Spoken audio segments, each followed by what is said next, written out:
Please channel को subscribe करें तथा बेल आइकन को प्रेस करें ताकि मेरी वीडियो का नोटिफिकेशन आप तक सबसे पहले पहुंच सके। अब ये शरीर तो नया है इसका, लेकिन जीव तो पुरातन है ना।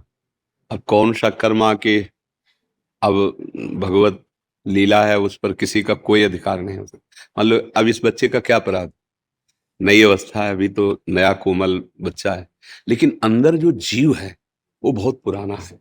उससे कौन कौन से कर्म हुए हैं, उसका परिणाम इस नवीन शरीर को भोगना पड़ रहा है। इस शरीर में आते ही कैंसर, नहीं ये अवस्था बच्चा है अभी, इस समय तो इसके द्वारा कोई पाप नहीं हुआ ना, अब माना भी नहीं जाएगा।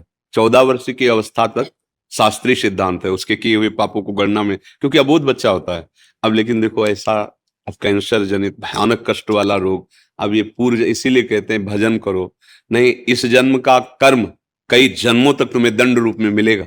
ये कहा जाता है ना कि अभी तो तुम भोग भोग रहे हो, तुम्हें अच्छा लग रहा है, बुरा आचरण अच्छा लग रहा है, मांस खाना अच्छा लग रहा है, दूसरे जीवों की हत्या, जब तुम्हारा शरीर छूटेगा और फिर उसका दंड मिलेगा। अब जैसे अब हम लोग ये देखकर दुखी होंगे ना कि यार इस बच्चे ने क्या पाप किया है, लेकिन सच्ची मानो मंगल भवन भगवान के दरबार में अन्याय नहीं। अगर इसका कर्म आपको टीवी में जैसे दिखाया जाता है ना, वो अगर सामर्थ्य हो दिखा दे कि इस कर्म के परिणाम, तो आप कहोगे अवश्य अवश्य ऐसा ही होना चाहिए। बस भगवान कभी अमंगल नहीं करते।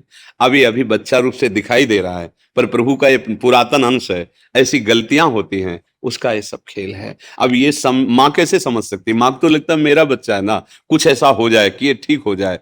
बस नाम जप करो, भगवान के आश्रित रहो, इसका नाम मृत्युलोक है। यहाँ जो हम कर्म करते हैं वो सब संचित होते हैं, उसी के अनुसार नया शरीर मिलता है, और वो दंड या पुरस्कार मतलब सुख या दुख भोगना पड़ता है। इसीलिए इससे मुक्त होना अनिवार्य है। भगवान के भजन की इसलिए जरूरत है कि तुम्हारे कर्म तुम्हारे को नष्ट करने के लिए जो तैयार हैं वो भस्म हो जाएं। तो इसलिए भजन करो, एकमात्र भगवान का आश्रय, भगवान का नाम जप। इस जीव का भी मंगल, मान लो जप नहीं कर सकता तो आप माँ हो, आप नाम जप करो। हाँ, और इसके लिए करो कि प्रभु मैं नाम जप। हाँ, क्यों नहीं, बच्चा है जब तुम्हारा, ये भी ऐसे ऐसे करती है कई बार। हाँ, पर आपका आशीर्वाद काम करेगा। माँ हो ना, नाम जप करो और धैर्य पूर्वक रहना। जो निर्णय हो वो भगवान का विधान है। दुख तो लगता है माता, दुख तो हमें भी लगा, छोटा बच्चा है, इसका क्या खेलने की अवस्था है, कैंसर से पीड़ित है, पर अवश्य भगवान कहते हैं अवश्य में वो भोक्तव्यम कृतम कर्म शुभासु। इसलिए हाँ, राधा राधा राधा राधा नाम जप करो।